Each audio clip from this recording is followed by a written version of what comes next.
Hola, ¿qué tal? Hoy os traigo una visita súper interesante a uno de los museos que más me gustan, el Museo de la Ciencia de Londres. Está en todo el centro y si venís a Londres no os lo podéis perder. Bueno, vamos primero con un poliquitín de historia que sé que os gustará. Allá a finales de la Segunda Guerra Mundial, Hitler quería tener un arma secreta para poder ganar definitivamente y estaba consiguiendo la V2, esta que veis despegar. Había construido la V1, que era como un avión a reacción, pero no acababa de funcionar bien. Y gracias a la ayuda que veremos a continuación de un científico, consiguió la V2, alcance de 300 kilómetros, 80 kilómetros de altura.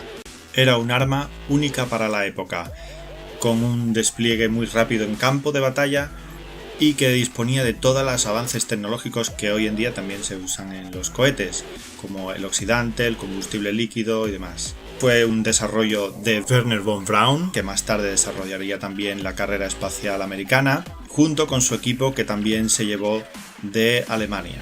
Ellos estuvieron en la Sociedad para el Viaje Espacial, allí en Alemania, durante la Segunda Guerra Mundial. Y todos estos desarrollos dieron luego a lo que sería más tarde la carrera espacial, que veremos luego algunos cohetes. Aquí en el Museo de la Ciencia de Londres tenemos representaciones muy interesantes como este arma, la V2, con también un motor totalmente en vista que podemos apreciar con todo detalle.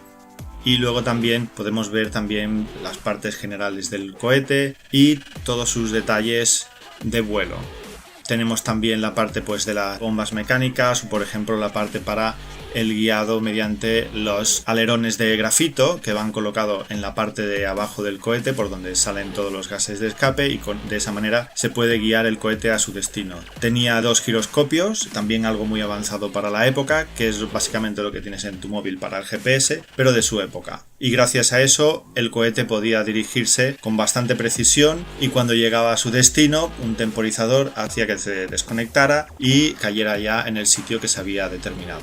Gracias al despliegue rápido era muy difícil detectar los lugares de donde se lanzaban estos cohetes que volaban sobre el Canal de la Mancha y luego impactaban en Inglaterra, principalmente en el centro y sur. Por Londres tenemos incluso mapas donde se ven estos detalles.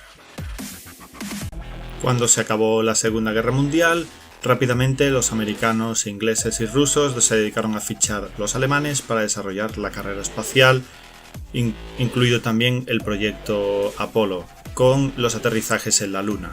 Dentro de lo que es el Museo de la Ciencia de Londres tenemos una exposición permanente con simulación 3D, tenemos también una cápsula de Apolo real, un motor de un Saturno 5 que mide como 2 personas, una cosa así, es impresionante. También una maqueta de un aterrizaje en la Luna con un maniquí de astronauta. La entrada a la parte del espacio es impresionante, con 2 cohetes colgando del techo y puedes ver todos sus detalles. Aparte de los cohetes y sus componentes, también hay algún grupo de actividades que puedes realizar para ver, por ejemplo, cómo viven los astronautas en el espacio.